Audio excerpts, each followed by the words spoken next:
It's time for the best coverage of the top stories in sports. The Sports Wrap with Jason Page starts now. Yes, it does, and good to have you with us on this Wednesday edition of the show. A lot to do over the next 60 minutes. David Aardsma, our closer, join us a little later on. We'll talk some Major League Baseball with him. Get his thoughts on Yankees, Guardians, Mets, Dodgers. Also the situation in Tampa with the Rays, who don't have a place to call home now. Because it sounds like Tropicana Field will not be an option for them after Hurricane Milton blew through Florida. So we'll get into that with him. We got some NFL to talk about as well. And we have a special guest joining us on the show today. How about, look at that guy. That is Patrick McEnroe, ESPN Tennis commentator. Let me get my baseball bat. Hold on, Jason. he's the president of the International Tennis Hall of Fame. Look at this. He's got a bat. So, there's nothing like a good piece of wood. You know what I'm saying? The best thing would have been if you just swung that and broke something in whatever one of your 17 rooms you're in. Louisville Slugger. It's got my name on it. I love it.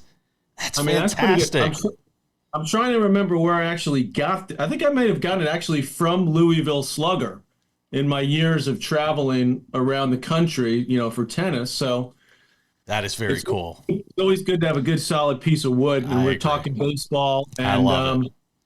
Just start getting ready. My Yankees, just 2 games to go, Jason. It's looking this might even be a sweep, by the way. I don't want to get ahead of myself. Oh, don't do it. Don't do it to us, man. But start playing the music, baby. Start teeing up old Frank. Yankees, total team effort last night. They actually had opportunities to blow it wide open early, didn't do it, but it worked out beautifully. Cole was okay, but good enough to sort of get him in the game. And then, of course, finally, the Judge connects. Aaron Judge. So that is a very good sign. I think it didn't really matter that much last night. It gave him a little cushion, but I think that matters a lot moving forward for the Yankees and Judge. I thought the signs were there for Judge, though. Even though everybody's going to point to the fact that he had struggled, you could see progressively. I think the layoff from the end of the season and having 7-8 days off, I think it affects different players differently. I just think it does. And Judge wasn't swinging the bat particularly well going into the playoffs. So I think for him, it might have been a double whammy. And I think it takes time to sort of get your swing back. And you could see progressively throughout this postseason having better at bats, not expanding the strike zone, and giving himself opportunities until finally last night he gets one up in the zone, a 96 or 97 mile per hour fastball up in the zone. He's able to get it up into the jet stream there and knock it out to center field. I got to say, though, the one thing that's driving me nuts, this Yankee base running, I mean, this is little league stuff, and they are as bad as it gets in baseball, and they have been all year. I think Baseball Savant had them listed dead last, by all these baseball base running metrics and stuff. Case in point in last night, John Sterling on the mic, Yankees radio on WFAN. Listen to this call that best describes what Yankee base running has looked like this year. Listen to this. A bouncer. And Rizzo is going to be picked off. He's in the middle between second and third. Hedges now throws to second.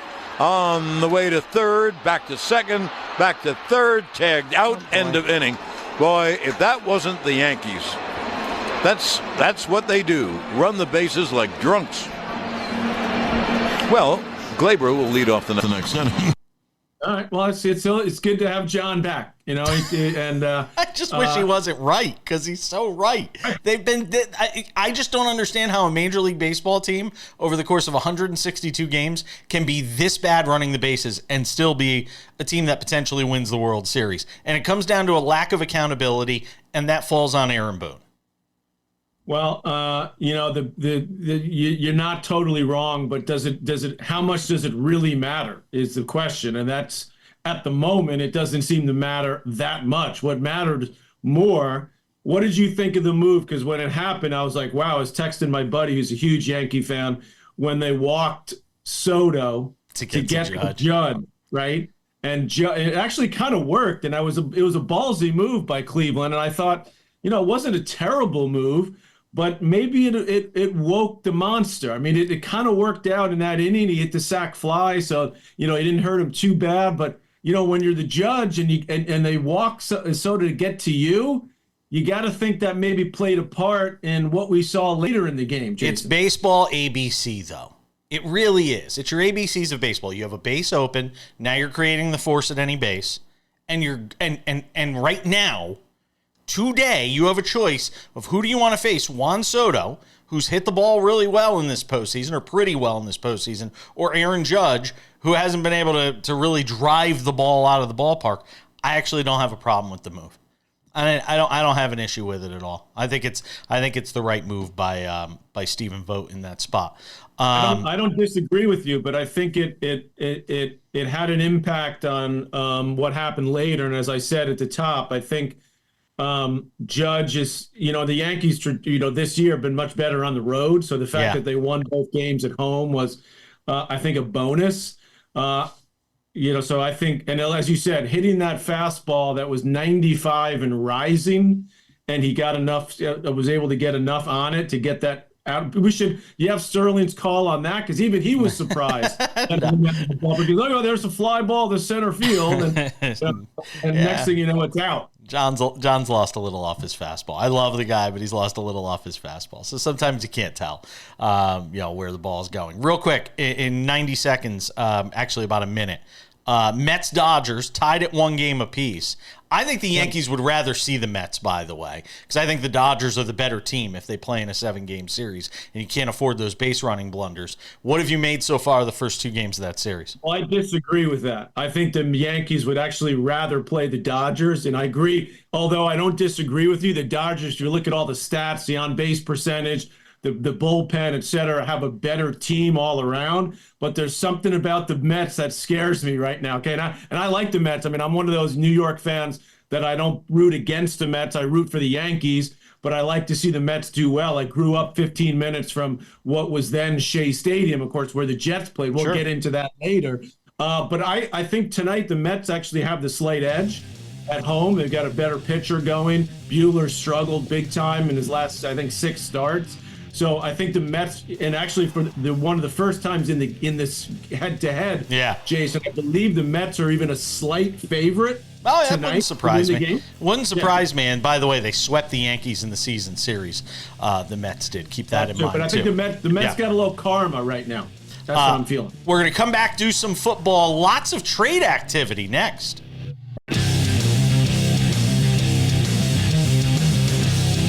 Rolling along on this Wednesday edition of the show,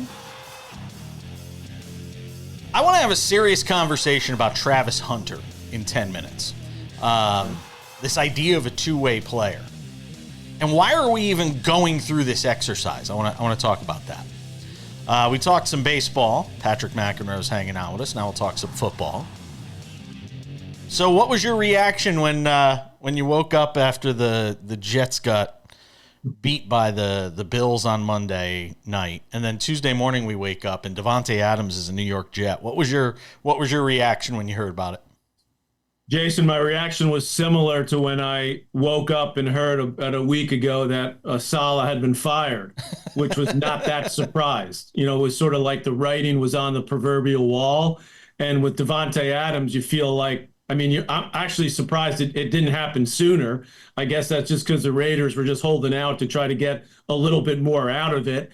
And miraculously, the hamstring of Adams seems to have healed quickly. He seems like all of a sudden, after missing the last, 3 games in Vegas, he's ready to go. And I saw a quote from him this morning as I was prepping to do this show for you, where he said something to the effect of, the Raiders staff really took great care of me in the last few weeks. Yeah, I'm sure they're feeling good about that now that he's out the door, 88 and out the gate.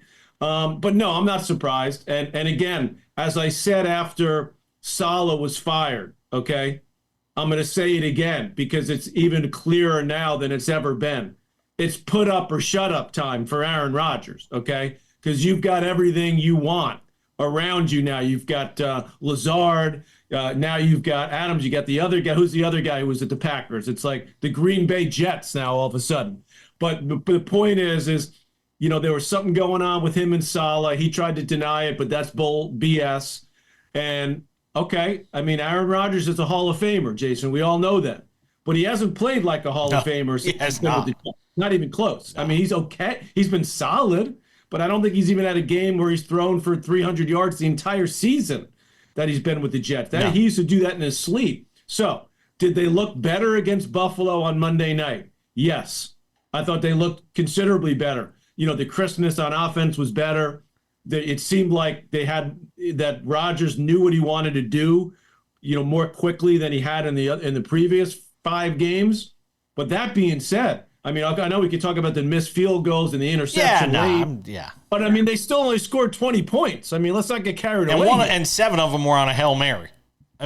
So even that. And look, he's not Willie Mays dropping fly balls at Shea Stadium and in center field. End of career bad, but he has not looked like the Aaron Rodgers that I think the Jets were expecting him to be, that the fan base was expecting him to be. But I think it's more interesting to watch around the league right now as all these teams who kind of look around, and I know the Chiefs are undefeated and I know the Vikings are undefeated, but I think teams are looking at this and saying, man, if we just get into the playoffs, anybody who makes the playoffs has a chance. And I don't think that's been the case in years past. So you have teams just shoving all their chips into the middle. Buffalo, which was supposed to be in a bit of a transitionary year, they let Stephon Diggs go. They get rid of him, trade him away. They go and trade for Amari Cooper yesterday. And to me, that's the eye-opener. That's the eye-opener to me. When Buffalo's looking around and going, all right, we're 4-2. We lead the AFC East. The Jets have been hot garbage so far. We don't know what the Dolphins are going to be, when they're going to get back Tua, what Tua they're getting back, to play the quarterback position.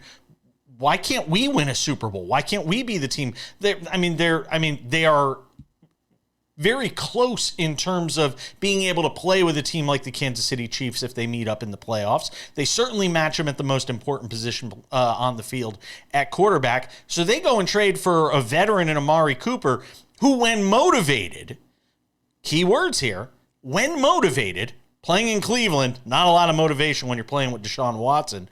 I think they feel like they're getting a guy who's going to give everything he has because he actually has a chance to win something with them. So you have all these teams pushing their chips to the middle, and the trade deadline is still a few weeks away in the NFL, and teams are starting to say, all right, we've got to make a move here. Yeah, I know, 100% agree with that. And I think it's kind of interesting because it's starting to get in the NFL, Jason, a little bit like it is in baseball, right? If you get in the tournament, there's more teams that can get in through the wild card. And, especially in baseball, you get hot like the Mets. We talked about that earlier. Get hot, you can make the run. It didn't feel like it used to be like that in the NFL as much. But now I feel because of free agency, because there's so much money for all these mediocre-ish quarterbacks, for example, that it's kind of opened up these opportunities, which I think is actually good for the league, Jason. I think it's good because you're 100% right. Look at even though the Ravens lost their first 2 games this year, I'm doing my picks, on other stations, and I'm saying to myself, wait a second. The Ravens are one of the best teams in the league, and now you see them starting to get it rolling. And the Bills, I 100% agree with you. That's a way bigger move than the Jet move, okay? Because you got Josh Allen, who's in the prime of his career, who's basically reeled it in through the first 5-6 weeks of the season. Yes, not throwing the ball that much, not great receivers. Of course, he's running the ball when he has to. They got a decent running game. But now you bring in Cooper, and you got a guy who can be the number 1 receiver, right? So that makes the other guys even a little bit better. And I think that's a huge move for them. And I think especially, as you said, Kansas City, okay, they're undefeated, but it's not like they're dominating teams. They've been winning close games all over the place.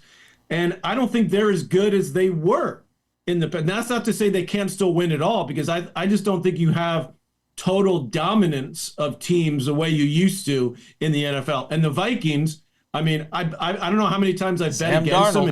they keep winning, but I don't see that happening. I just don't. But who knows? Maybe I'm wrong. Yeah, well, people have looked at the last 6 quarters of Sam Darnold and saw some regression to the mean when it comes to the way that he's played. So some people are going to be watching here as they come off, come off the bye here and see what they look like. And I still say the Chiefs are going to win it all. Until somebody shows me otherwise, because they can play up and they can play down to the levels of their competition. They know exactly where on the gas pedal they have to be every time they step out on the field. And that's sort of what they were last year. They didn't play great during the regular season. Then they got to the playoffs. They flipped the switch, and they. As I talked about with Rodgers, and you see it a little bit with Josh Allen. But when you watch Mahomes, and you watch the Chiefs, it's like he knows exactly what he's going to do. Yep. On each play, and it's like there's a crispness, there's a definitive nature to the way they run that offense that I don't think anybody else has that right now. Travis Hunter. Let's have a serious conversation about him next.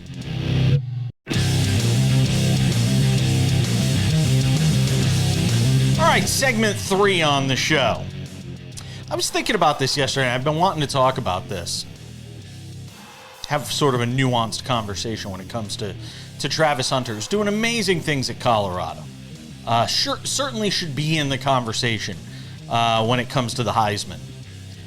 But I want to have a larger conversation about this two-way player who's doing great things in the receiving game, great things on the defensive side of the ball. Nick Ferguson is somebody I want to talk to about this as well, who's in Denver and has been around that Colorado program some and was a former NFL safety. But I want to get your thoughts, Patrick, as we watch. Patrick McEnroe is hanging out with us on the show today. I want to talk about sort of the feasibility and why we're even going through this exercise with Travis Hunter of having him play 2 positions during these, high-tier college football games. Because on the next level, I don't know how feasible it is for him to do this.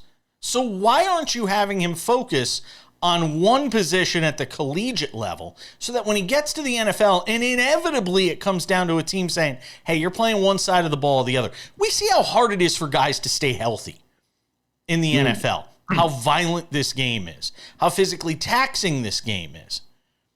And unless he wants to get run into the ground in his rookie contract and have nothing left when he's supposed to get his first big payday in the NFL, I don't understand why we're going through this exercise of having him play both sides of the ball.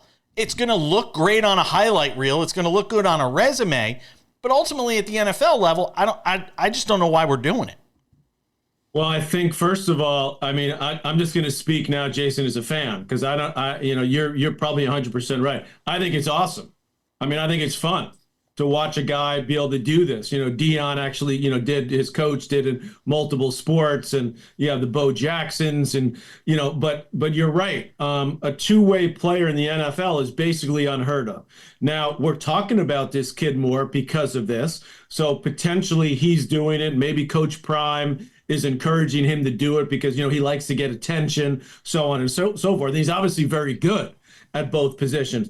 But with all the different schemes that they have in the NFL, right? They have specialists that come in, the guys that come in just on third down, whether they're linebackers or whether they're D-backs, whatever they are, that don't play every down. There's a lot more players that do that now, specialization. It's like we're seeing in baseball with, the bullpen does the entire game, right? So they sort of do that a little bit more now, it feels like to me, better than I do, in the NFL. So if I'm this kid, or maybe more importantly to your point, you're an NFL team, you're thinking, I could use this guy in different situations. So in other words, he's not going to, if he played every down, of course, that's pretty much impossible. Right? You're going to get hurt, and that's just not feasible. But if you're going to pick your spots, I mean, is he a first down? Is he a receiver that comes in when it's third and long, or second and short? I don't know enough about it to understand that. Yeah, maybe cap him. Maybe you cap him at X number of plays per game and figure out how to divvy that up between offense and defense. That actually, what you're saying does make a lot of sense when you think of it that way. So from his perspective, as a really good college football player, does it make more? We're talking about him on your show. He's getting more attention. Is that? And I guess the NFL scouts don't really care too much about who's popular. They're going to look at what's his 440, how much can he jump, what's his attitude, all those kind of things that they do when they're drafting players.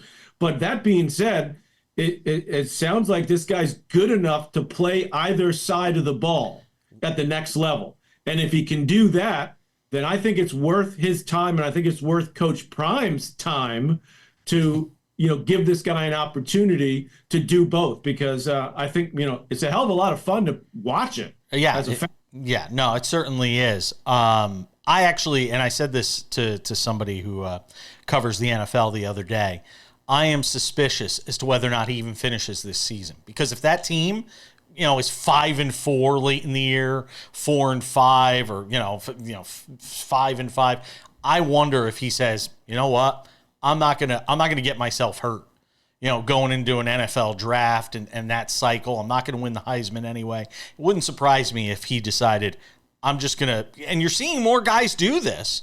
Not whether it's not playing in bowl games, unless it's a championship game or something like that. Wouldn't surprise me if he did that.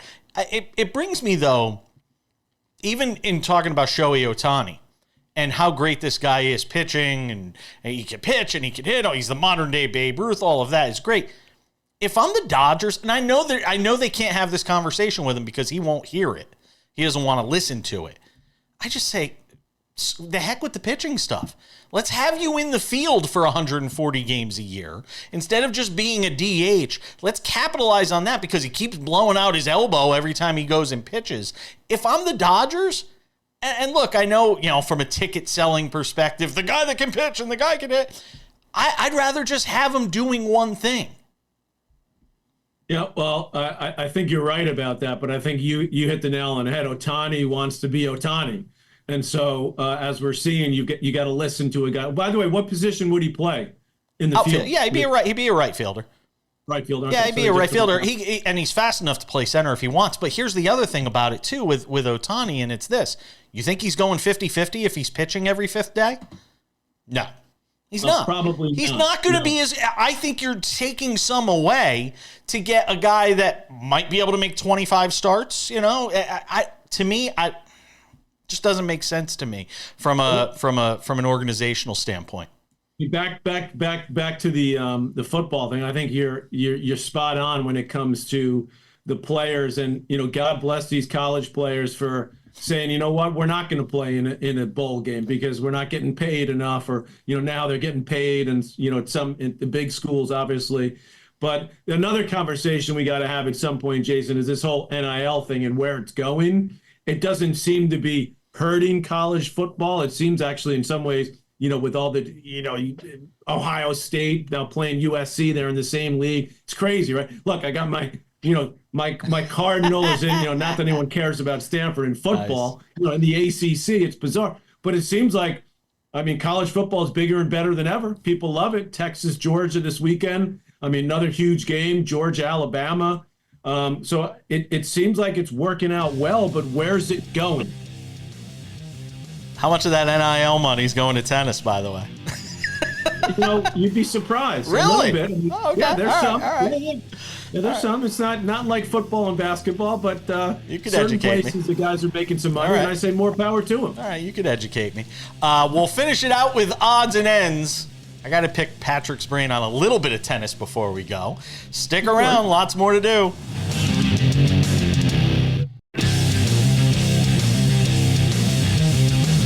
We continue on this Wednesday edition of SportsWrap. Patrick McEnroe will rejoin us a little later on. But now we talk to this guy. He's the great David Aardsma, former MLB reliever. I'm no Patrick McEnroe, but oh, I do my stop best. it. Cut it out. Talk to you about some baseball. Talked about it a little bit at the start of the show as well. Tell me about Luke Weaver. Help me understand how this guy that's basically been a journeyman. Mm-hmm. I'm sure to some degree, as a guy who's been a middle reliever, came in wanting to be a starter, all this, you could probably appreciate a lot of what his career entails.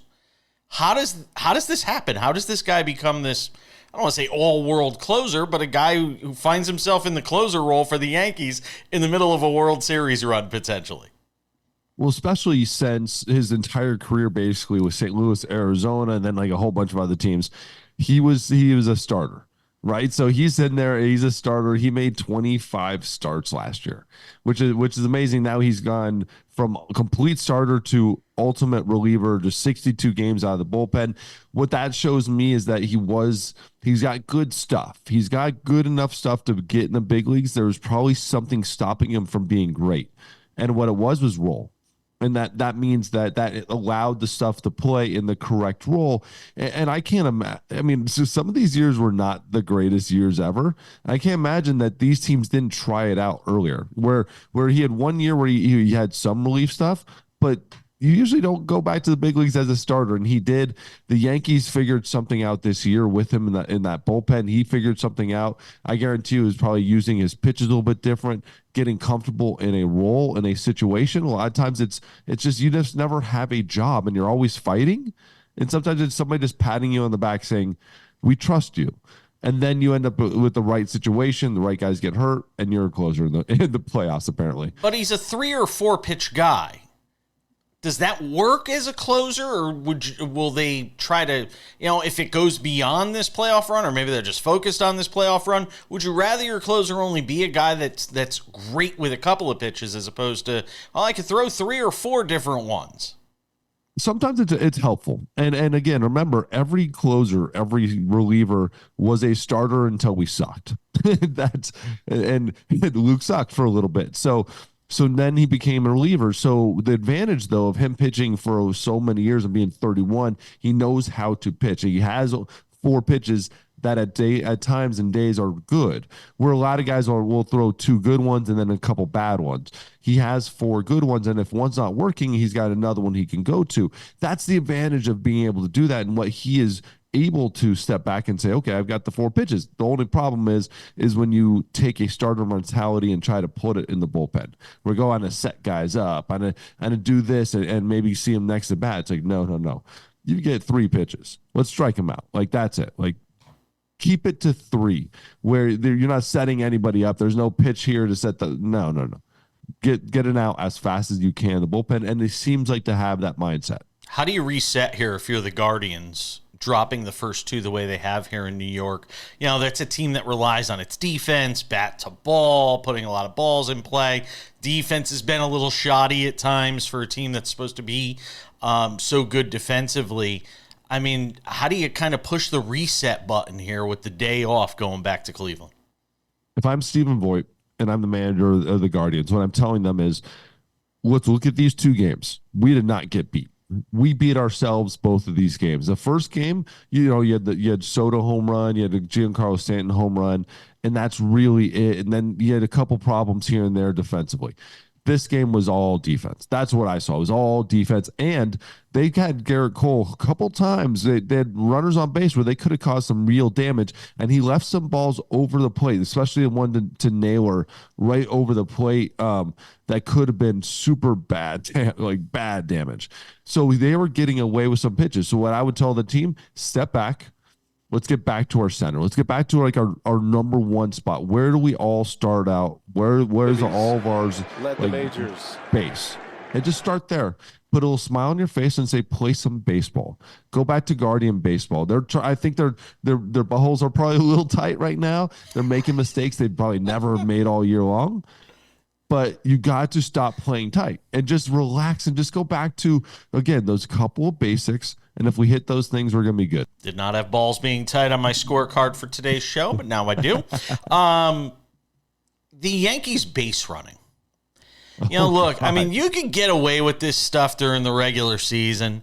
Can you? I mean, That's so no, bad. but I mean, obviously they could. They were the worst base running team in baseball during the regular season, according to Baseball Savant. So yes, apparently you can get away with it during 162 game regular season. You cannot in the playoffs. You might even be able to get away with it against the Guardians because the Guardians can't score any runs. If they play the Dodgers in the World Series, they cannot do this, and this is who they are.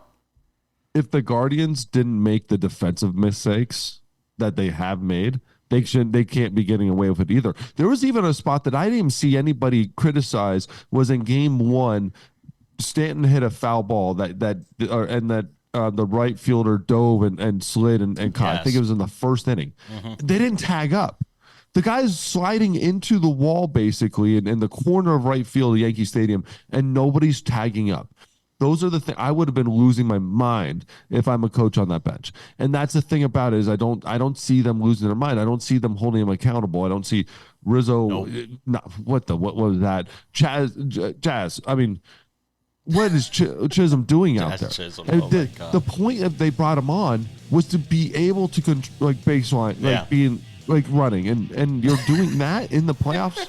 That's brutal. And you know what the worst part is? They're going to win a World Series. Boone's going to be a manager for another 5 or 6 years, and the Yankee fans are going to have to watch this kind of base running and lack of accountability for at least another handful of years. David Aardsma hanging out with us. We'll get to him on Mets Dodgers. Also, interesting situation involving the Tampa Bay Rays in their home next. Instead of something to consider today, we will consider some more baseball with our friend David Aardsma. That's the best. Former big league reliever. Kind enough to join us on SportsWrap. Talked about the Yankees. All right, let's get into the Mets. They couldn't have looked worse in Game 1 in Los Angeles against the Dodgers. And then in typical Mets fashion, they're back to being the Mets and those comeback kids and this great story that Sam Yarnell goes nuts when I talk about them being like this great story because their payroll is so high. How could they be a great story? Blah, blah, blah, blah, blah. It'd still be a great story. He's so angry. There's a lot. There's a young man. Depth he's a young to the Mets. Yeah, he's a very angry young man. It's kids today. What can you do? So Francisco Lindor does his thing. Mark Vientos does his. They get the series back to New York, tied at 1 game apiece. I mean, look, I still say on paper the Dodgers should win this series. But the Mets are just a wild card right now with the way they've played since July and this sort of never say die mentality they have. What's your takeaway from the first 2 games of this series? It's the hardest thing to try to figure out what's going on with this series, right? What I'm still at a loss is that we're at Game 2 of the National League Championship Series and we're throwing a bullpen game. I just said this yesterday on the show. I said, how could you have how is this possible? How is this this isn't the Guardians. We're not Detroit with Scooble and then just throw whatever against the wall and figure it out. You're the Los Angeles Dodgers.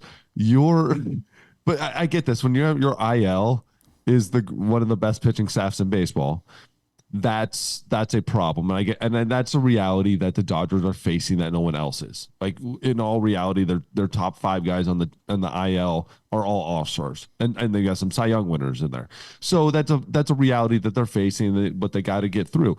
The problem is these guys are going to come up again, and the Mets are going to do the same thing again. Luckily, Kodai Senga sucked, and that gave the Dodgers a huge boost, and that's how they jumped out on top. But if Senga has a great game, and Flaherty isn't amazing and perfect, this series it might be 2-0 Mets really quickly, and that's a problem I'm seeing. And then what we're going to talk about it, and we have to talk about it, is Ohtani.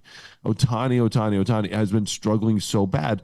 Luckily, he has been about amazing and perfect when runners are on base.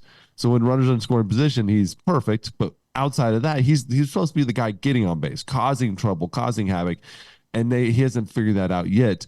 It's just, when is that going to happen? Because he's too good of a player. But when I'm watching the Mets, Shamanaya, that was absolutely amazing, and he was carving Ohtani up. He was carving all those lefties up, and did an incredible job. You got to give him credit for what he did. No matter how bad the Dodgers play, you have to give him credit where God, Ohtani just looked uncomfortable. Yeah, he did. And it just goes to show you how human even these Superman type players are with an Ohtani. And even Aaron Judge, up until last night, he was starting to put together better at bats, and you could see the signs were there that he could potentially come out of it. And he's certainly trying to still stay within the strike zone, and he's not expanding the zone. But Ohtani, it's definitely disconcerting because they're not. Look, they can get to a World Series without Ohtani. They cannot win a World Series without Ohtani right now. I don't think so. No. I'm in your boat. I don't think they can win it without him. Again, he's your leadoff hitter. He's the best hitter in baseball with Judge, and we're going right here. Sure. But again, he's a 53 guy. Like, he has to be able to get on base and just cause something. Like, just walk, get hit by the ball, stay a little in there, get close to the plate. Do something to get on base and then wreak some havoc for Betts, Freeman, and let those guys do their thing. You're welcome in my boat anytime, by the way. Tropicana Field is a mess. The roof gets torn off. They're supposed to be moving into a new ballpark in 3 years. It's going to cost too much to replace the roof. So now there's talk they may not have a home for 3 years. So you've got the A's playing in Sacramento in a minor league ballpark.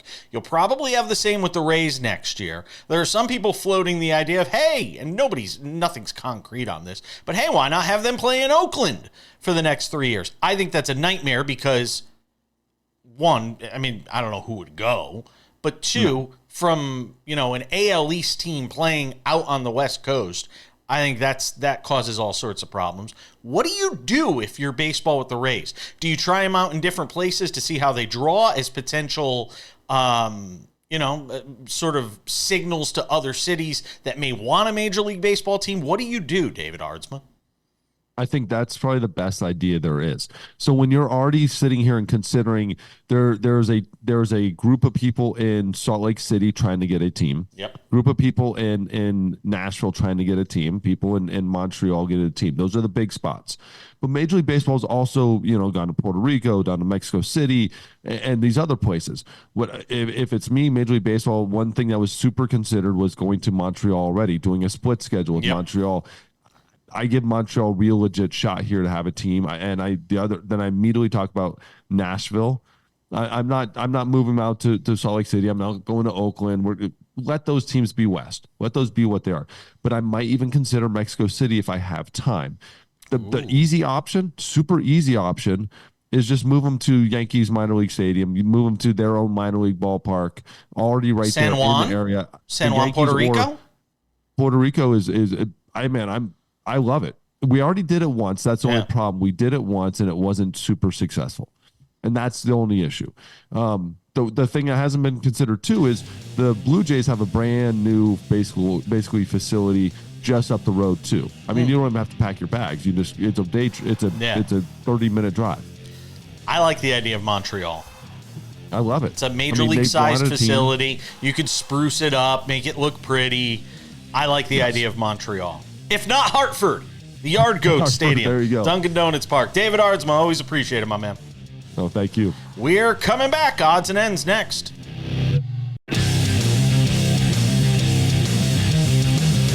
All right, just about time to put the wraps on this baby for a Wednesday. Before we do, a reminder, check out the Sports Wrap with Jason Page podcast. It's available on all of your favorite podcasting platforms, including Spotify, Google Play, Apple Podcasts, TuneIn, iHeartRadio, Odyssey, Prime, Amazon, whatever. All of them. Go and check that out today. Without any further delay, it's time for some odds and ends. Odds and ends, Patrick McEnroe, which feels weird to say. Odds and ends, Patrick McEnroe. Some tennis, because I said if I'm going to have Patrick McEnroe on, we got to talk a little bit of tennis. I wanted to get you on last week when Rafa Nadal announced his plans to retire at the end of the season. You couldn't have been surprised, right? No, I was not surprised. Obviously it's been a huge topic over the last really 2 years. How much longer is he going to play? And I've told everybody, and I think it turned out to be correct, that he wants to play. He wants to give himself another chance to win a major, to be a factor in a major. And he's not going to keep playing if he doesn't think he can be a factor. In other words, he's not going to go down to the Australian Open and, just say, I just want to win 1 or 2 matches. He's going to go down there or go to the French Open one more time thinking I could actually win this thing. And I think he finally realized, saw the writing on the wall as he tried to play throughout different times this year, Jason, that his body just wasn't going to allow him to really have a realistic chance to do that. He had some decent matches this year. I mean, he played Zverev in the first round at the French this year, and it was a tight 3-set match. The guy ends up getting to the final. So if he had had a different draw, I think he could have been a factor at the French Open, but I think he realized that it just wasn't going to happen. I'm glad that he's going to play his final match in a Davis Cup match in Spain, in his home country. I first saw Rafael Nadal in a competitive match, Jason, as the captain I was of the United States Davis Cup team back in, it was 2004. Wow. Okay. We were playing in the final in Seville, United States against Spain. Spain had Ferrero, Moya. They were loaded. Then they had this young 18-year-old named Rafael Nadal. We heard a little bit about him. They put him in at the last minute, decided to put him in the singles over, I think it was Ferrero, who's now, of course, the coach of Alcaraz, and he had won the French Open, Ferrero, and he was pissed. And of course, Nadal, the rest is history. Nadal never lost a match on clay, Jason, in Davis Cup in his entire career. And of course, he only lost 4 matches ever in 16 years or whatever he played at the French Open. So one of the most remarkable players, obviously the greatest clay court player by far of all time. But through all of that, he was a humble, great sportsman that never made excuses, that obviously gave 110%, but did it with so much class. And, he never forgot who he was and his roots. And one of the most likable players I've ever been lucky enough to know, who was an all-time great. Just a class act all around. So tennis will miss him in a big way. What do you see his role being post-playing career? Do you some of these guys wind up becoming coaches? What do you see his role post-playing career being? Hanging out on his yacht in Majorca. He'll be doing that. No, I think he'll, it's like Federer's been busier than ever with his sponsor responsibilities. Federer loves the sport. He loves tennis. I think Rafa loves it too. Not quite as much as Roger, who just loves to be around the scene. But I think you'll see Nadal be pretty active. He's got his big tennis academy in Spain, in Majorca, which is very successful. A lot of kids that train at our academy, the John McEnroe Academy in New York, go to Rafa's academy in the summer. They come back with the Rafa stuff. So he's done an awesome job marketing that, and he's involved in that. His uncle Tony's involved there as well. Carlos Moya, his longtime coach. So I think he'll be busy with that, and I think you'll see him around at some majors. But and he's got huge sponsorship deals, so he's still going to be very active. And I think, but maybe not quite as much as Mr. Federer. What are you watching for in tennis over the next couple months leading into the Australian Open? This is an interesting. I mean, Sinner's got #1 wrapped up. He just won in Shanghai, which is a big Masters event. Beat Djokovic in the final. Djokovic is really, I think, looking to just win that one more big one if he can. And Australia has been his best over the years. He's won it 10 times. So you're kind of looking to see where he is. Does he play one more tournament? He usually plays the ATP finals, but maybe he won't this year. And then you look for some of the younger Americans. Taylor Fritz is going to be in the final 8. He's had a great year.